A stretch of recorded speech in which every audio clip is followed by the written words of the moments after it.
Picking up, I believe, where we left off on Wednesday.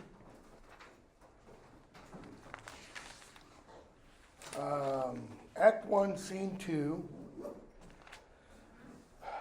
Claudius and Gertrude and all their retinue have entered a massively decorated, ornamented room. It's called the Room of State. And Claudius begins delivering a speech. And I'm going to pick up a couple of lines into that speech.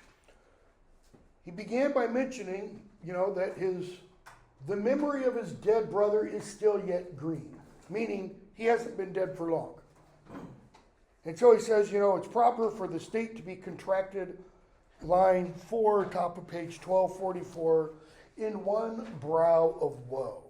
Kind of like what happened in England last September with the death of Queen Elizabeth II. Yet, so far hath discretion fought with nature that we with wisest sorrow think on him, together with remembrance of ourselves.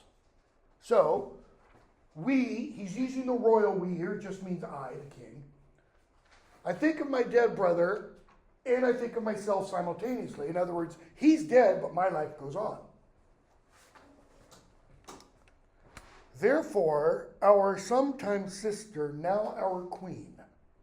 Notice, in one line, he says,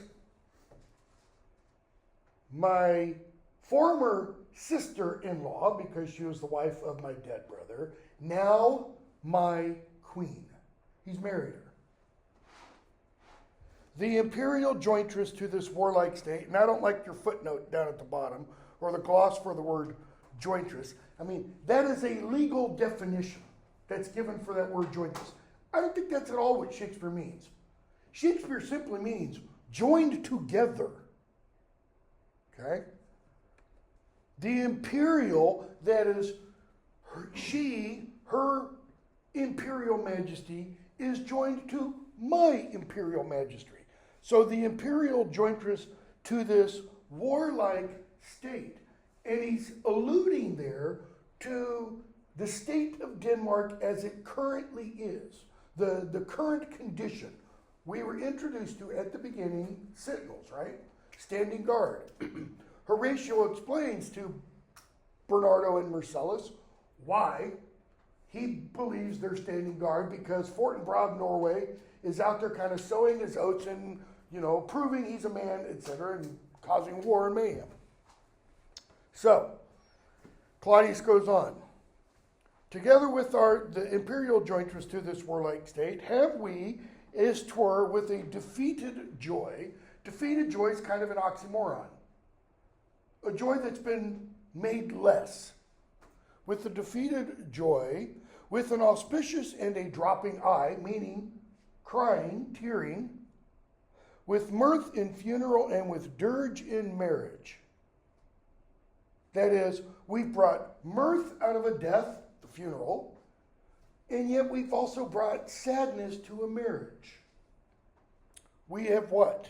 In equal scale, weighing delight and dole, sorrow, that's what dole means, taken to wife. So to kind of balance things out emotionally, Claudius is suggesting, I have married Gertrude. We made something good come out of my brother's death. Yeah. Bear in mind, as I said the other day, the society that Hamlet occurs in is supposed to be thoroughly Christian. Okay? So he goes on. Nor have we herein barred your better wisdoms, which have freely gone with this affair along. Now, what does that line and a half mean? We haven't barred, we haven't ignored your wisdoms, plural, the wisdom of each individual out there, which have done what, he says? Which have freely gone with this affair along. They've agreed to it. They've encouraged it. What he's just done is he's brought them into his sin. Why sin? Because marrying his dead brother's wife, within the Christian tradition, that's incest. You don't do that. Old Testament tradition, yes, you do that. Okay? For all things. Okay, so maybe a little subtext. Why would they agree? He's what? King. Yeah, he's king. You don't disagree with the king, or, off with their heads. Now follows that and then he gives us information about the warlike state of Denmark. And he mentions Fortinbras, or Fortinbras. You can pronounce it either way. Having a weak supposal of our worth, that is, Fortinbras doesn't think I'm man enough to fight him. That's what he means. A weak supposal of our worth. Or thinking by our late dear brother's death, our state to be disjoint, that is, we're not together and out of frame. He's on the warpath, as I said the other day. Okay? So, he gives a couple of orders to some of his courtiers, Cornelius and Voltimand, and then he addresses Laertes, the son of Polonius, his right-hand man, his chief advisor. So he says, Laertes, what's the news with you? Okay. He says, you mentioned some suit. Suit there means appeal. All right. What is it you want? I want to go back to Paris. He wants to go back to study. He's studying in Paris. More than likely, if I remember correctly, whether it's at the Sorbonne or the university, there's another university in Paris, I think it might be the University of Paris, law. Laertes is probably studying law. Anyways, he says, I want to go back.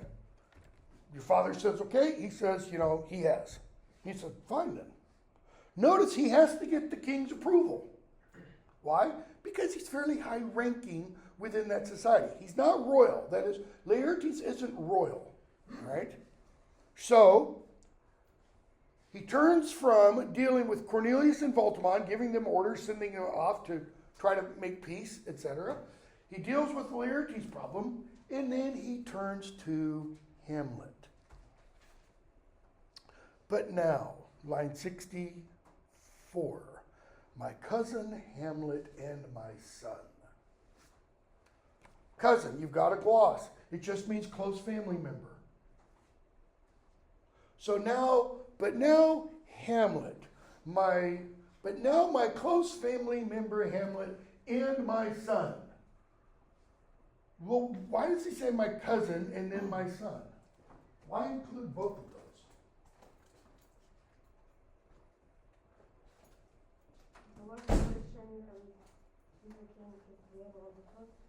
Yeah. He is a close family member, right?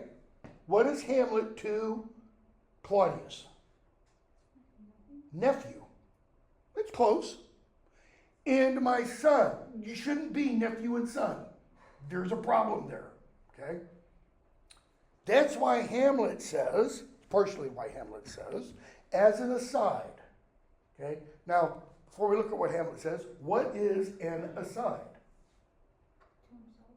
No? Well, yes it is. I mean, literally, he's speaking to himself. Only if the audience hears it together. Nobody else on the stage is supposed to hear an aside.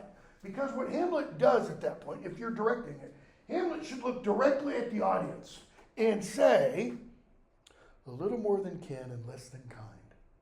But within the fiction of the play, Claudius doesn't hear that, Gertrude doesn't hear that, Polonius doesn't hear that. Ophelia, nobody else on the stage hears this. So what does it mean? A little more than kin and less than kind. A little more than kin means we're a little more than just cousin. We're a lot closer than that. I'm more than just a close family member. Uncle to nephew. In Germanic society, uncle to nephew Let me rephrase that. In earlier Germanic society, for example, the Germanic society of the original Ambleth story, okay? This is like Viking age. In that society, uncle to nephew, that's the closest relationship there is. It's not father-son. The son was often delivered to the uncle to be raised and taught, especially in a king's family, to be raised and taught how to become a king, how to become a proper ruler. All right? Later on, books would be written, like The Mirror for Magistrates or The Prince by Machiavelli, about how to be a ruler. Okay? We don't really have those today unless you go to the self-help section in a bookstore. How to maximize your potential, and all that kind of BS that makes people millions of dollars of money.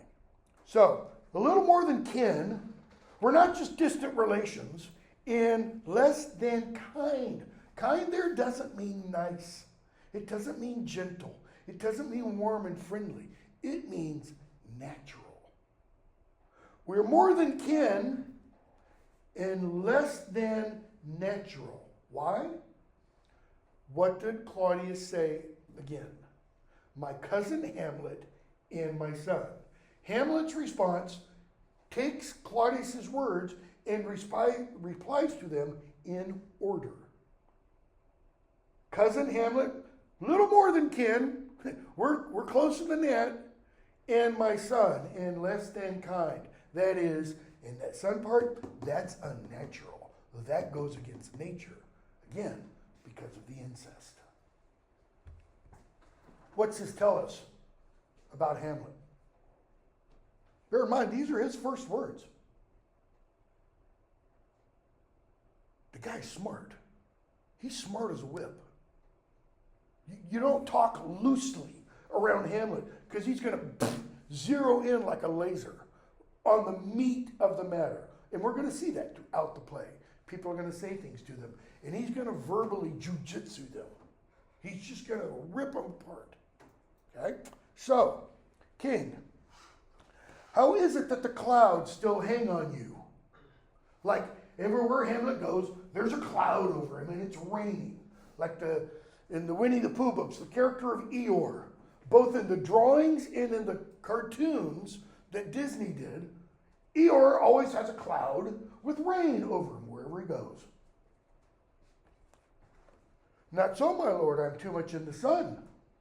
Too much in the sun means I am too much in your presence, too much in your glory. Okay? There was a king of France, Louis XIV, I believe it was, who called himself the Sun King. Meaning, I am the sun that lights the world.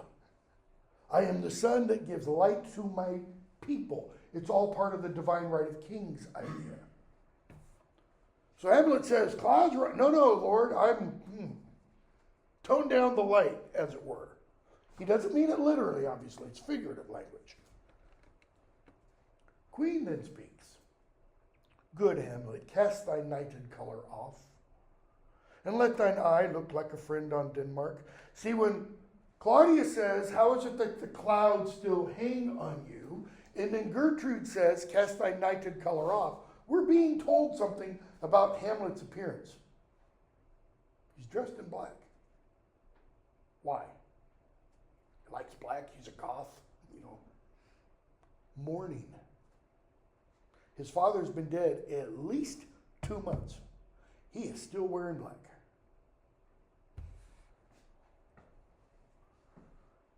So, stop wearing black. And let thine eye look like a friend on Denmark. Not Denmark the country, Denmark the person. Now, Claudius.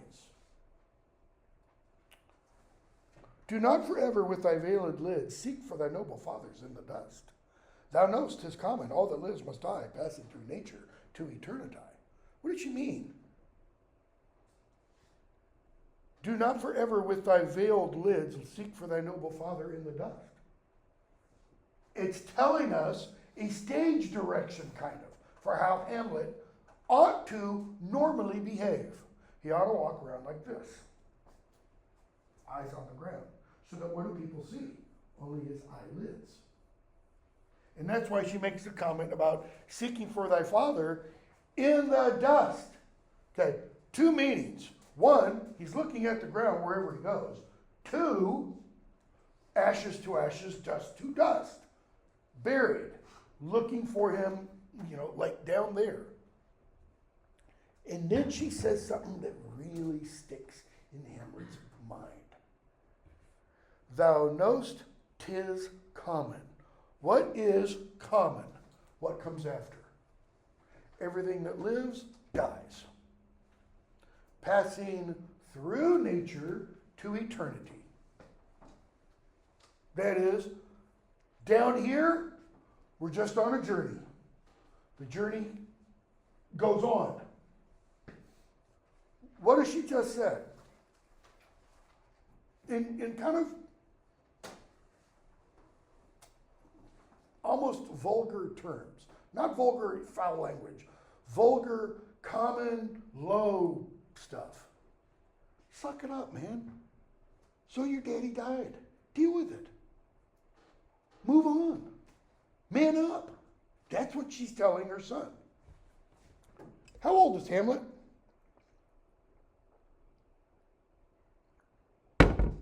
We're going to be told later on in the play. It's going to blow your mind. Because it sounds, with the way they talk to Hamlet, that he's relatively young. Teens.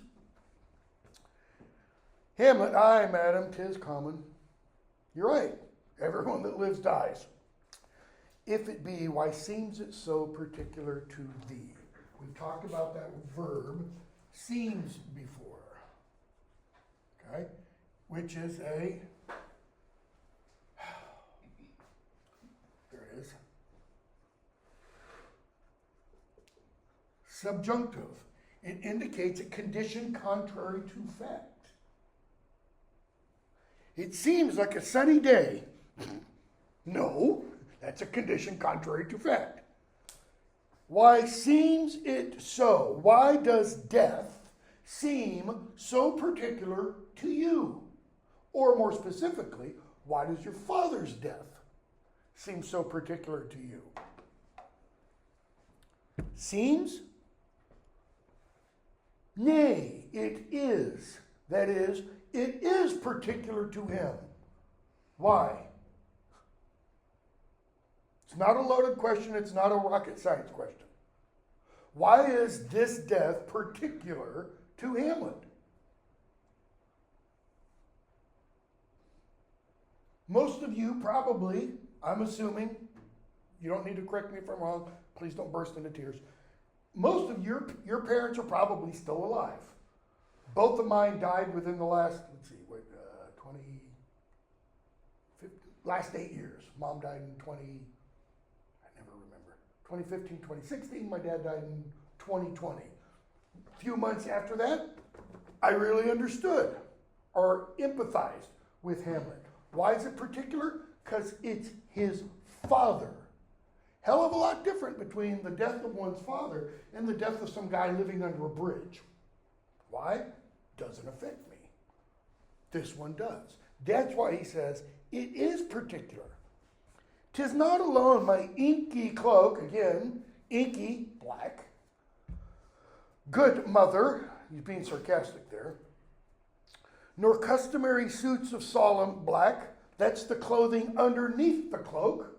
So he wears black upon black. And if we were to talk about his underwear, it's probably black too. Nor windy suspiration of forced breath, sighs all the time. Nor the fruitful river in the eye, the tears. Nor the dejected behavior of the visage. He walks around with a gloomy, frowny face. Together with all forms, moods, shapes of griefs that can denote me truly. What's a denotation? How are denotations different from connotations? When we get to poetry, that'll be a question on a quiz or definitions. Denotations, literal dictionary definition of a word. Connotation, what those words may suggest. For example, the difference in the meanings of the word blue, B-L-U-E. One obviously is what? The color, and another one can be sadness. Very different things. He says these are images, forms, shapes of grief. That what? That can denote me truly. Excuse me, they can't denote me truly. Why? Because these indeed seem. Because he doesn't have to wear black, does he? He can go around in bright colored Hawaiian clothes. He could walk around with a smile on his face. But would those images denote him? No, they wouldn't. He says the denotation is where? It's inside. These indeed seem, for they are actions that a man might play. So, the other day I had observing, watching, etc., and add religion and several other themes. Up here, here's another theme or idea, acting. One's real self in the self that one projects to others. Where do we see that kind of played out in an earlier work? Minister's black veil. Why does he put on the black veil? To show everybody you're wearing a veil. You may not be literally wearing a veil, but you're all putting on a show. You're all pretending to be something you're not.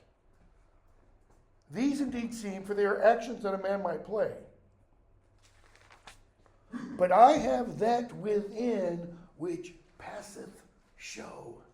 That is, it surpasses playing and acting and pretending.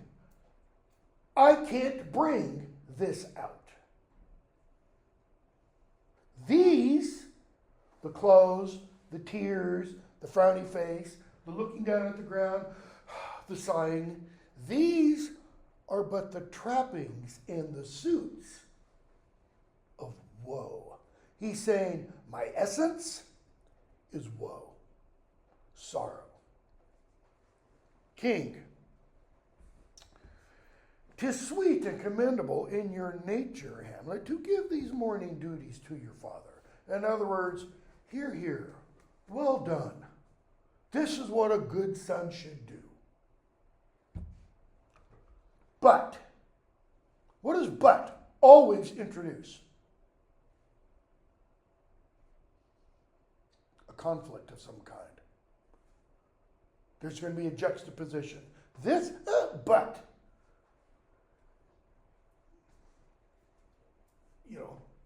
You are free to do, but. The but always means it's going to take away something that was said in the previous part. So, it's sweet and commendable. You should be commended for these morning actions, Hamlet. But you must know your father lost a father. That father, that is your grandfather, lost his. In the survivor bound in filial obligation, filial, sonly, the child of a parent, okay, for some term to do obsequious sorrow. Obsequious comes from the noun obsequy. Obsequy is a lamentation. It's a funeral kind of, or funereal thought or action where you pretend maybe to be sorry or where you show real sorrow.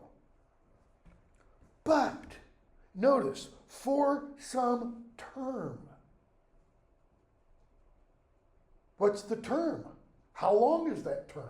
Because that's what he means. For some period of time, it is entirely appropriate after someone, typically, let's say a husband and wife. The husband dies. It is entirely appropriate for the wife, for a period of time, to wear black. Definitely to the funeral. If she wore black to the funeral and then they had a wake at home later on and she's dressing white in colorful clothes, most people go, something wrong with this picture because that's not very long mourning. So he says, but, and again, another but, to persevere or persevere in obstinate condolement. Obstinate means what? If I describe you as obstinate, what have I just said? Stubborn. Oedipus is obstinate. Creon is obstinate, though he gives, finally. Obstinate condolement is stubborn sorrowing. You've gone beyond the appropriate term. In obstinate condolement is a course of impious stubbornness, impious or impious. It goes against God. Because what's it a form of saying?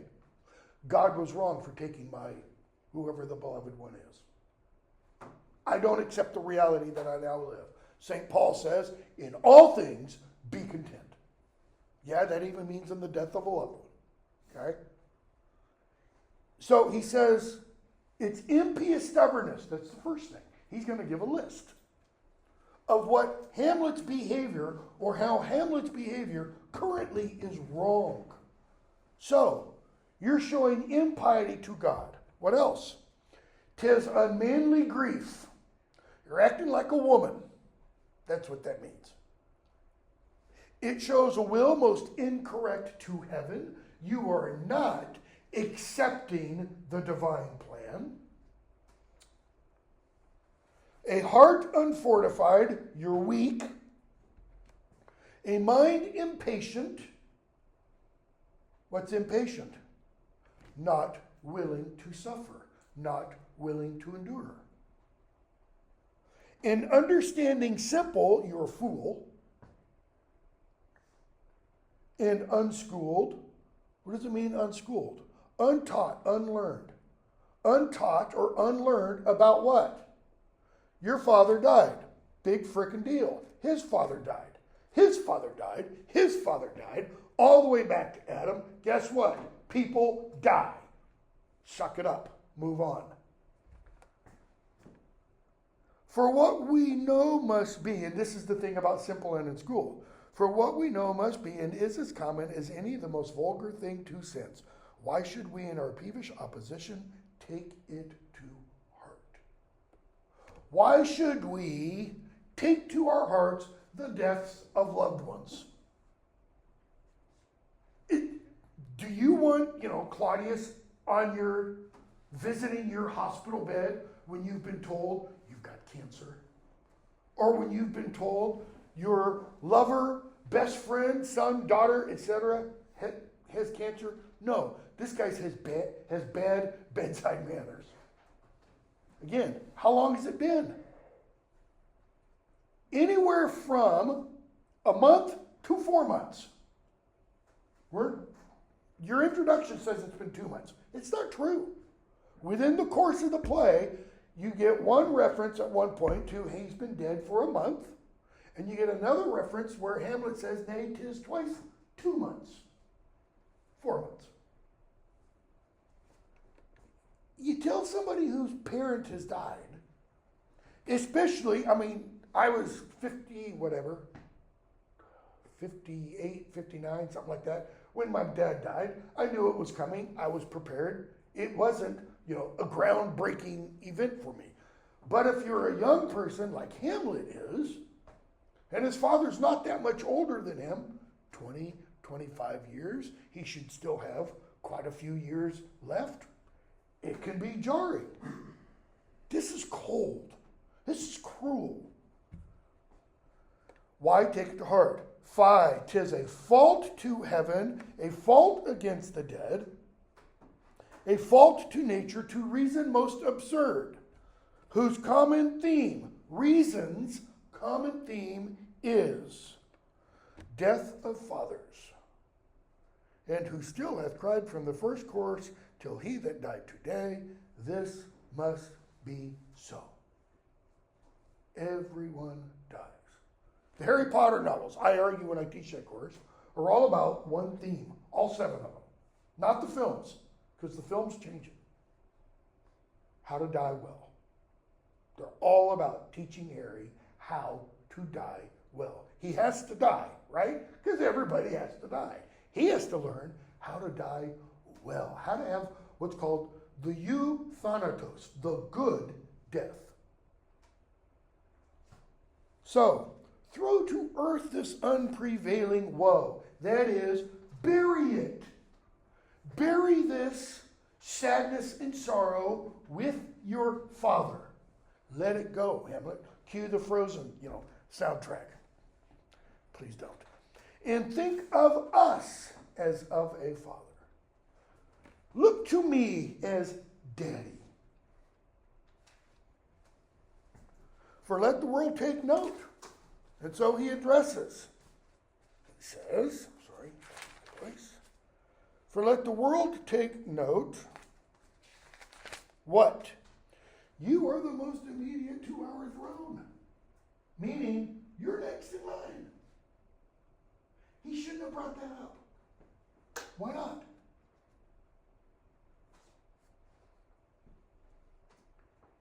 Hamlet was next in line before.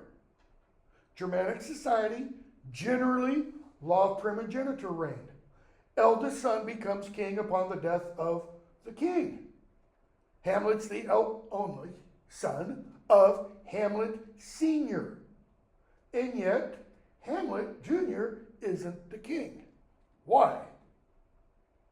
Because just as the form of Hamlet Sr. usurps the time of night, earlier speech by Horatio and such, Claudius has usurped the kingship. What modern Disney film do we have? 1992? The Lion King.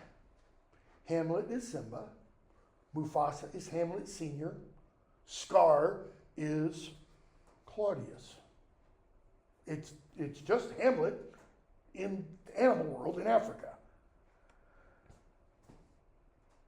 So he says, we don't want you to go back to school in Wittenberg. Hamlet was a student at the University of Wittenberg, or Wittenberg if you want, all right? Stay here. Stay here where you can be in our presence, he says. Where you will be our chiefest courtier, cousin, and our son. Again, he doesn't hear the aside. He doesn't hear the slam Hamlet makes.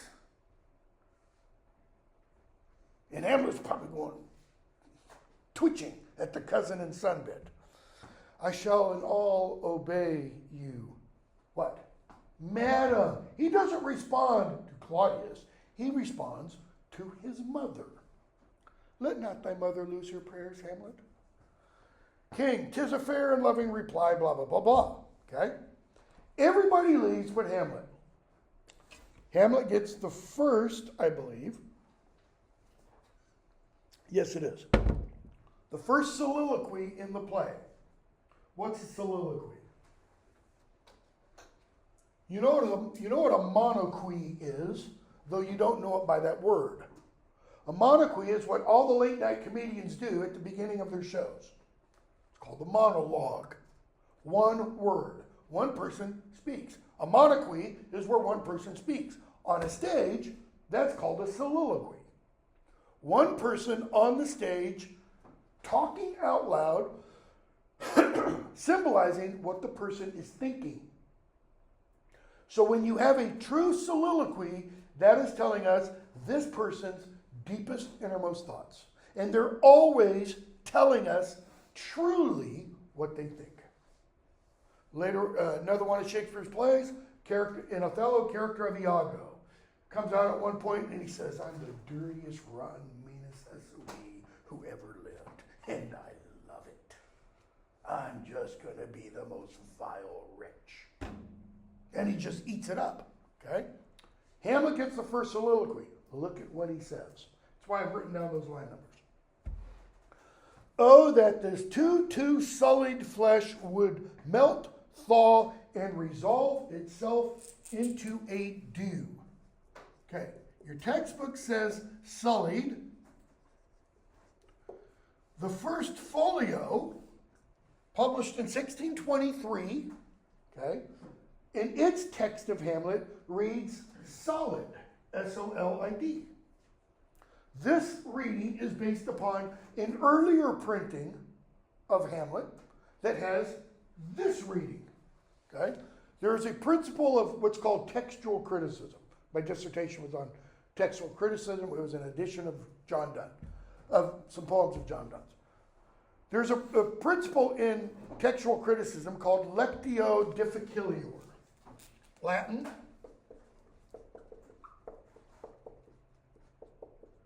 Difficilior, which means the most difficult reading or word. If you have two variant readings, probably the word that is the most difficult in the context is the one that the author originally intended. Why? Because somebody who's copying it, if let's say they can't read it clearly.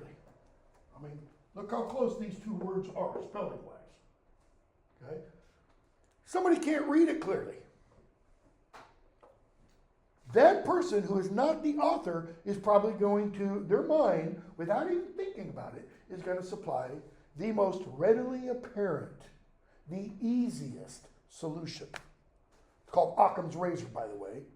The easiest solution is usually the most correct solution. Usually. Or the most correct answer. Somebody on one of my exams, another class, answered a question. It was a fill in the blank. Answered the question, and they gave a Latin phrase from a work that I had assigned that we read in English. And I wrote in the comment, I did not give the person credit for this one question. And I said, are you telling me that you read the Venerable Bede's Ecclesiastical History of the English-speaking people in Latin and remembered this phrase from a small portion in the original Latin? Because it was in the exact original Latin. You're telling me, as a junior at MTSU, you read not just Latin, medieval Latin. Occam's razor says, Google. And I, Googled the question I had, and like the second thing was this reading, okay? Sullied is the more difficult reading, because look at what it says. Oh, that this let's put this word in, solid. Oh, that this solid flesh would melt, thaw, and resolve. Well, solid things can melt, right? What happens to wax? What happens to ice? It melts. Sullied flesh? What does sullied mean? This means hard. This means physical. This means what? Tainted. Louder? Tainted. Tainted. Dirtied. Rotted. This tainted, see, something that's tainted, to say that it melts, that's a lot harder reading. But what is Shakespeare, through Hamlet, saying here? Oh, that this sullied flesh would melt, thaw, and resolve itself into a dew. What chemical process is he talking about? What happens when you boil water, like to make tea? If it's in a teapot, and the teapot has a little, spigot thing, and it's got the kind of lid, and it's got the little hole, it'll whistle, right? What happens while it's whistling? What's coming out of that little hole? Steam. Why? Because you are boiling, which is essentially melting that water. And if you were to take that steam and put tubing around it, I like hard liquor, whiskey, bourbon, etc. How do you make it? You have to have the mash. The alcohol is produced by the condensation of that steam. If you boil water, what comes out of it once you condense that steam? Okay, it's water, but what kind of water? It's pure. All the impurities were removed in the condensation in that tube. Oh, that this two solid flesh would melt, thaw, and resolve itself into a dew. What is meant by the dew? The purified flesh. The sulliedness would be gone. This would be redeemed flesh. The other day I mentioned, this is the most religious of all of Shakespeare's plays. Or, so that's one option. Take me now, Jesus, kind of. Or that the everlasting had not fixed his canon against self-slaughter. Hamlet's, what, third speech, just about? He's telling us he's thinking of what? Suicide. The everlasting, notice, has fixed his canon, his law, his rule against suicide. Suicide was thought, medieval church, Shakespeare's day, to be the unforgivable sin, the sin against the Holy Spirit. Why? You cannot repent of it. You can't go, boom! Forgive me, Jesus. Too late. And you can't seek forgiveness for a sin before you commit it. Why? Because once you commit it, you're not really repentant. If you were really repentant, you wouldn't go ahead and do it. Let's see, should I mention this now or should I wait? I'll wait. Because there's a scene that'll come up later. How weary, stale, flat, and unprofitable seem to me all the uses of this world. What, those two lines, what has Hamlet just told us about his view of life? Louder? There's no meaning. You know, you've seen the bumper sticker, life's a beach. No, for Hamlet, change the vowel. And then add a phrase, life's a bitch, and then you die. Or, as a writer about 100 years after Shakespeare put it, Thomas Hobbes in his book Leviathan, life, human life is poor, nasty, brutish, and short.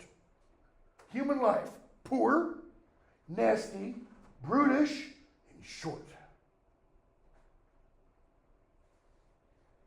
Phi on it.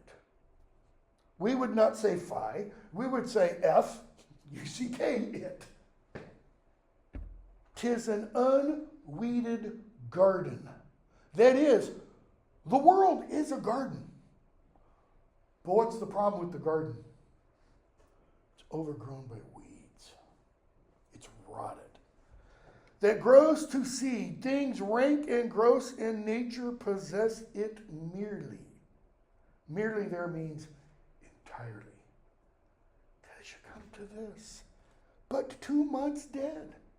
Nay, not so much. Not 2. See, Hamlet first says, 2 months? Nope, take that back. It's not even 2 months that my father's been dead. What's he doing? He's comparing something rank and gross in nature, Claudius, with his father. Look at the lines. Hyperion, the sun god, to a satyr. What was a satyr? You've got a gloss down at the bottom, 140. God of the sun in the older regime, and they don't give satyr. Satyr was a mixture, not centaur, not horse, man and a goat. Why does he compare Claudius to half man, half goat? Remember when I had one day that great chain of being idea, and you have angels, God is above all being, and then you have the angelic realm and the human realm and the animal realm, etc., etc. Well, human, animal. Hamlet's saying there, Claudius is subhuman. Okay? He's not a beast, because he does have reason, but he's acting beast-like. So he goes on and on.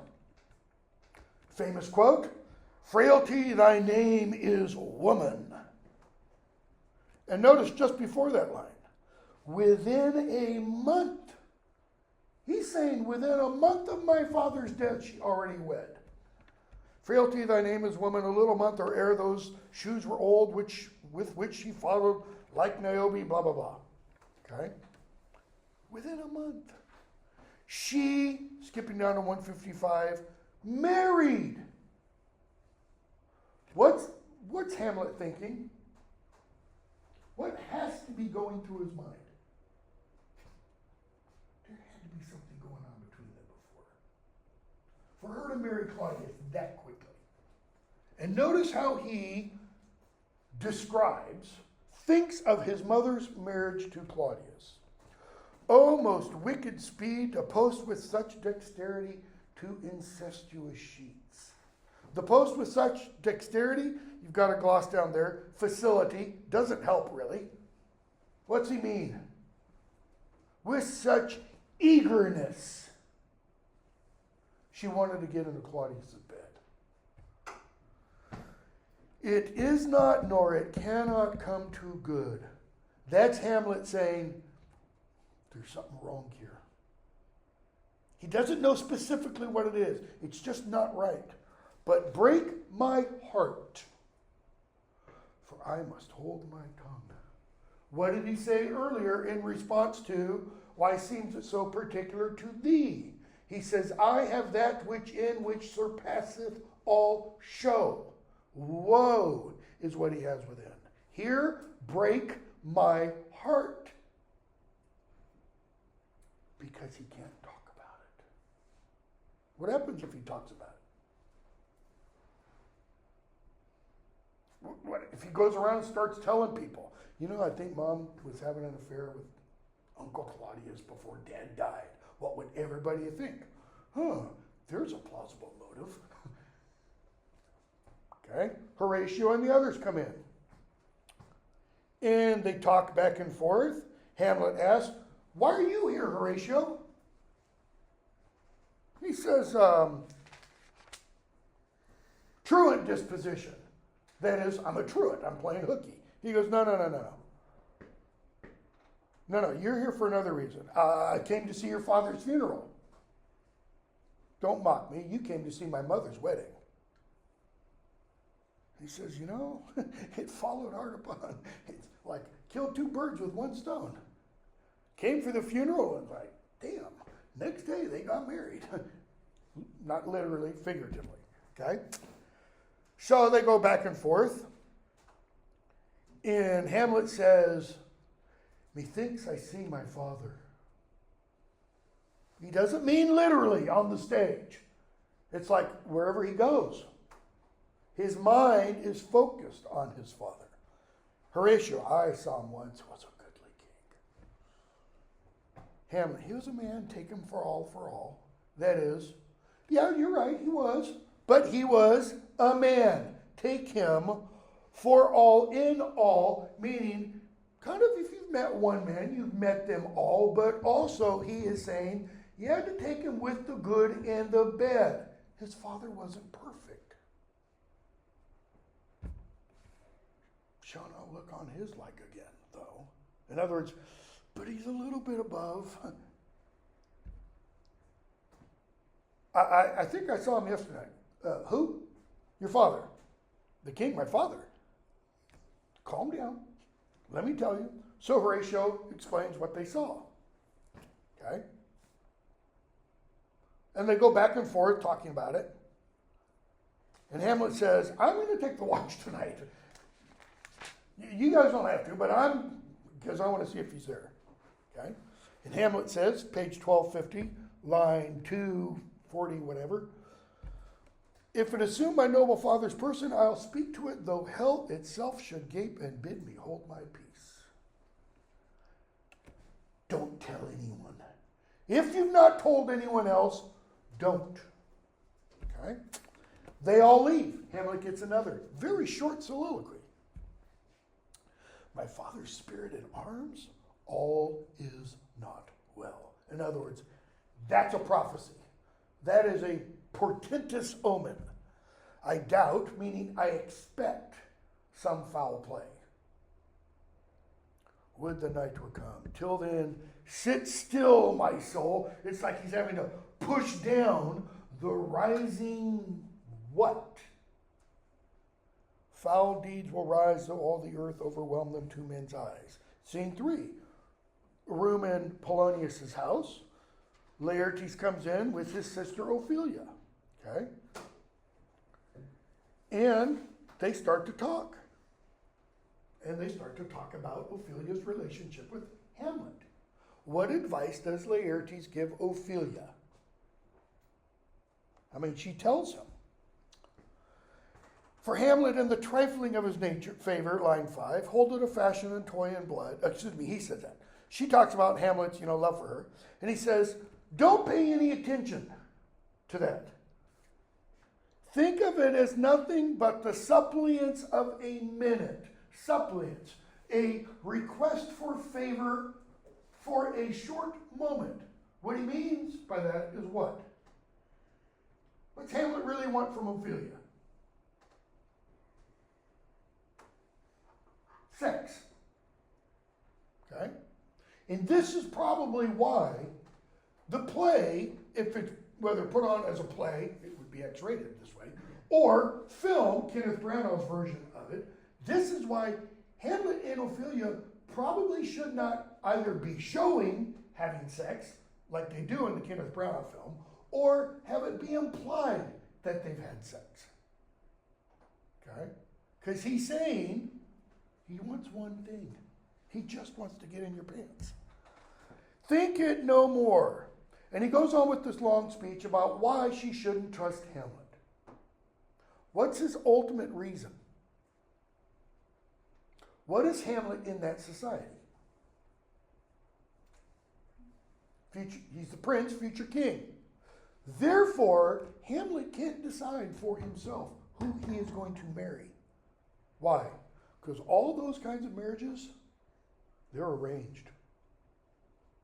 At this point in time, princes marry whom? Princesses. Ophelia's a commoner.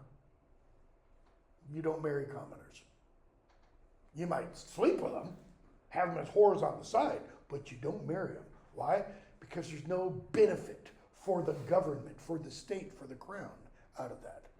He says, all these love tokens Hamlet has given you, they're what? They're tricks. They're traps. Okay? So she says, I shall learn the message. I shall obey you, Laertes. But then she kind of turns the tables. But don't do the double standard thing with me. She says, follow your own advice too. Do not as some ungracious pastors do, line 47. Show me the steep and thorny way to heaven, whiles, like a puffed and reckless libertine, himself the primrose path of dalliance treads. Don't tell me to be chaste while you're going off back to Paris. What's one thing Paris is known for? Love. And sleep around. He goes, oh, no, not me. Okay? Polonius comes in. We don't have time for this. Polonius comes in and gives Laertes advice. All right? Reread that section. And I know we should be done with Act 1. Reread that section, because on Monday I'm going to come in and I'm going to ask, is Polonius' advice good advice? Is it wise advice? Because I'll tell you right now, most people don't think it is. Most people think, but there's a reason why they think that, okay? So reread that section, get through, I would say, for Monday, get through Act 2, all right? Have a good weekend. I'm going to put up a quiz.